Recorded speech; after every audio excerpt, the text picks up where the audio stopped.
오늘 하나님께서 우리에게 주시는 말씀은 누가복음 2장 1절에서 20절까지의 말씀입니다. 누가복음 2장 1절에서 20절까지의 말씀 함께 읽겠습니다.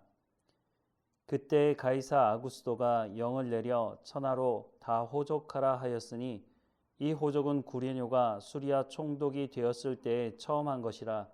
모든 사람이 호족하러 각각 고향으로 돌아가매 요셉도 다윗의 집 족속이므로 갈릴리 나사렛 동네에서 유대를 향하여 베들레헴이라 하는 다윗의 동네로 그 약혼한 마리아와 함께 호적하러 올라가니 마리아가 이미 잉태하였더라.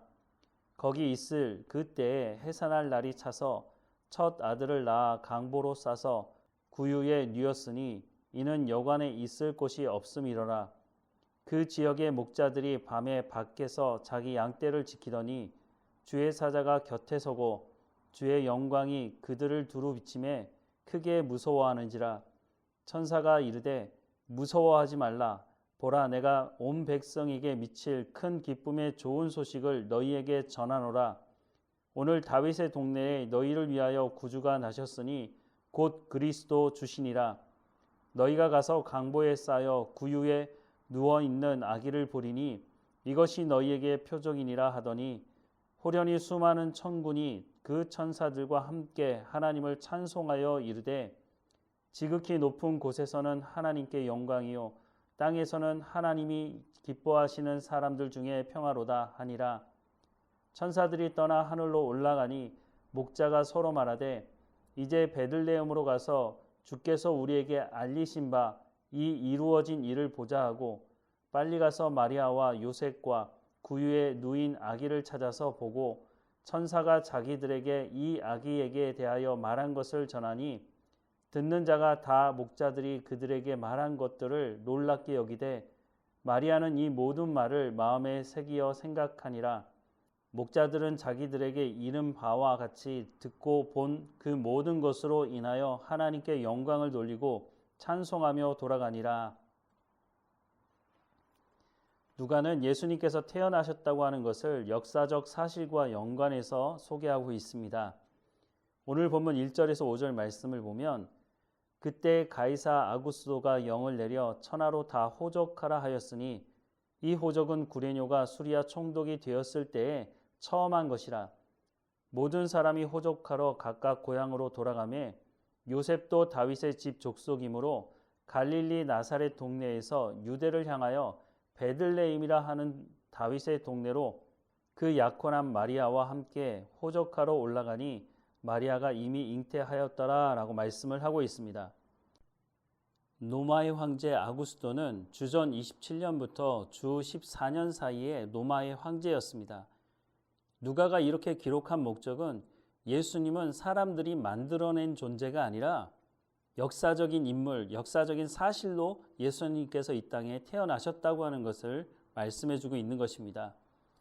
또한 시편 87편 6절 말씀을 보면 여호와께서 민족들을 등록하실 때에 그 수를 세시며 이 사람이 거기서 났다 하시리로다 라고 말씀을 하고 있습니다. 세계적인 호족 조사가 실시될 때 메시아가 탄생할 것이라고 말씀을 하고 있는데 이 말씀대로 당시 세계를 지배했다고 말할 수 있는 로마의 인구 조사가 있을 때에 예수님께서 태어나셨다고 말씀해 주고 있습니다.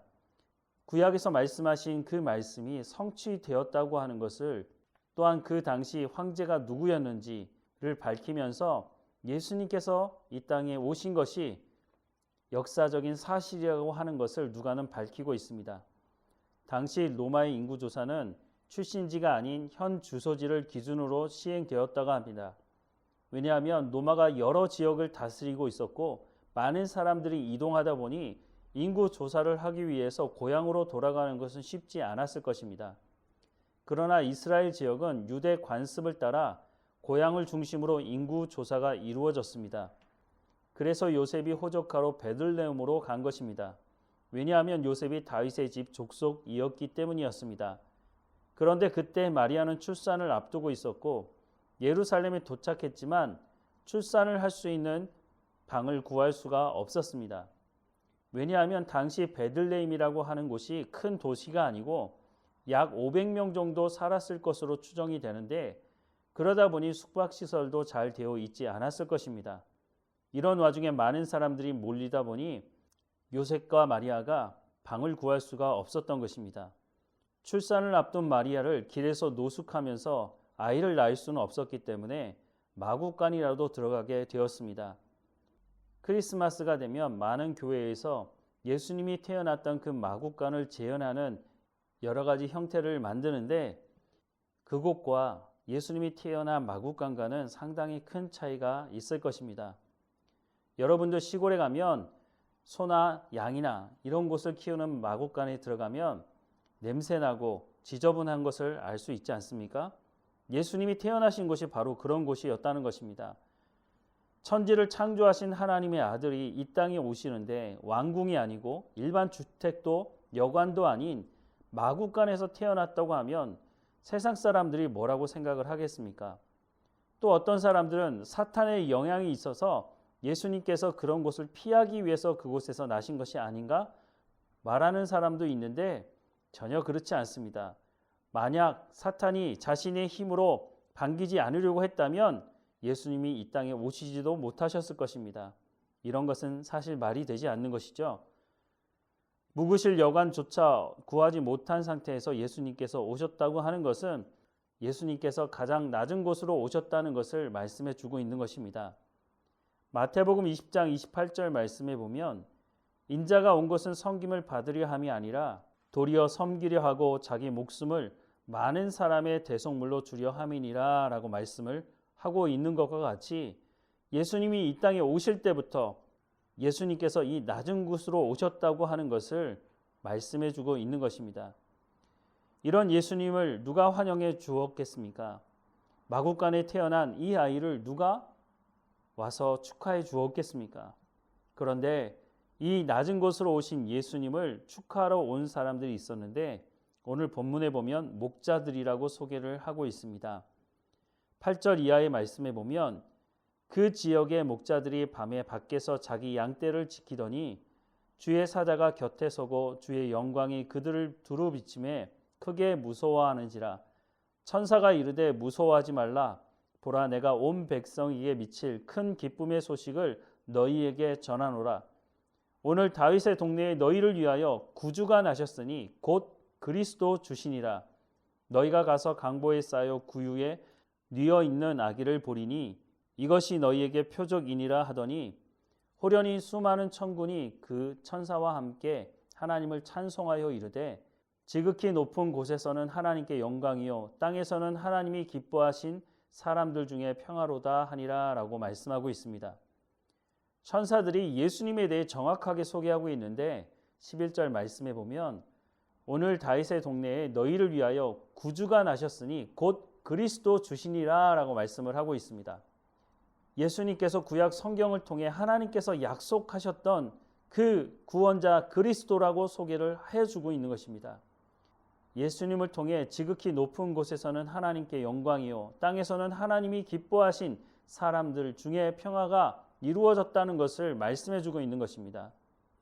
이 소식을 들은 목자들은 예수님을 찾아가서 예수님의 오심을 축하합니다. 당시 목자들은 사회로부터 존경받는 사람들이 아니었습니다. 신분적으로 낮은 사람들이었고 사람들로부터 무시당하고 믿을 수 없는 사람이라고 취급받던 사람들이었습니다. 그래서 목자들은 법정에서 증인으로서의 역할도 하지 못했다고 합니다.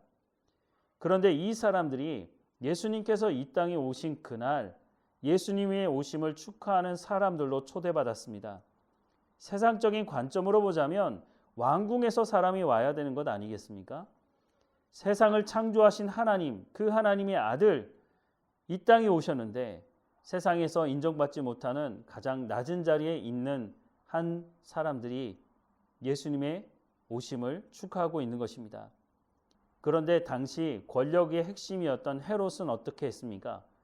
인류를 구원하기 위해 오신 그리스도가 오신다는 소식을 듣고 헤롯은 어떻게 했습니까?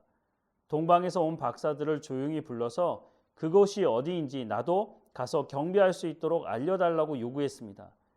헤롯은 정말로 예수님의 오심을 축하하기 위해서가 아니라 죽이기 위해서 알려달라고 했다는 것을 우리는 잘 알고 있습니다.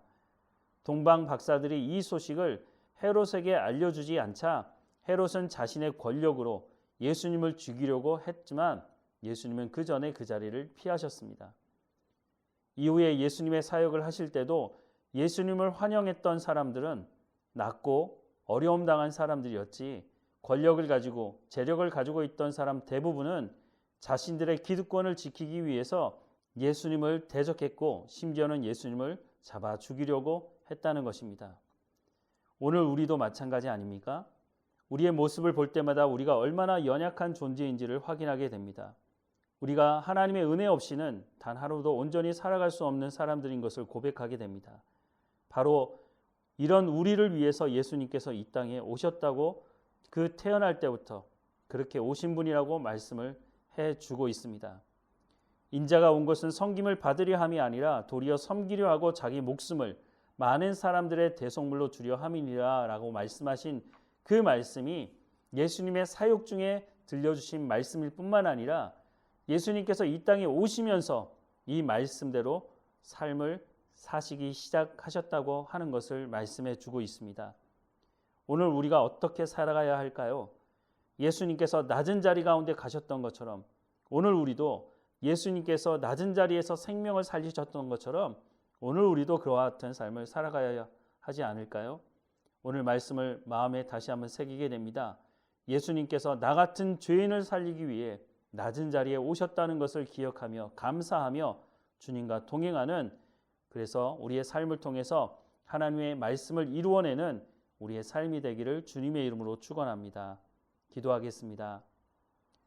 사랑하는 하나님, 낮고 천한 우리를 불쌍히 여기시고 이 땅에 예수님이 오실 때부터 우리를 그 낮은 자리에서 불러 이렇게 세우셔서 죄를 용서하시고 하나님과 함께하게 하시며 우리가 나중 주님 만날 그때에는 하나님과 함께 교제할 수 있는 자리까지 인도하시겠다고 말씀하시니 감사합니다. 우리의 생명을 살려주신 그 은혜에 감사하며 오늘 우리 가운데 맡겨진 모든 일에 충성을 다하고 하나님을 찬양하고 감사하며 하나님을 예배하는 삶을 살아갈 수 있도록 은혜를 허락해 주옵소서.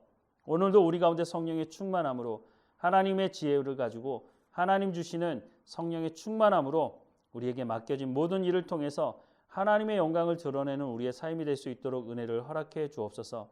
우리의 자녀들도 하나님 지켜주시고 하나님과 동행할 수 있도록 인도해 주옵소서. 육체의 연약함을 가지고 있는 성도들 가운데 하나님의 강건함을 허락해 주시며 하나님을 예배하게 하시고 기도하게 하옵소서. 하나님, 우리 가운데 하나님의 역사가 일어나는 삶의 현장에서 늘 하나님께 감사하며 살아갈 수 있는 우리의 삶이 될 수 있도록 다시 한번 은혜를 허락해 주옵소서. 우리를 붙드시고 인도하신 하나님께 감사하고 예수 그리스도 이름으로 기도드립니다. 아멘.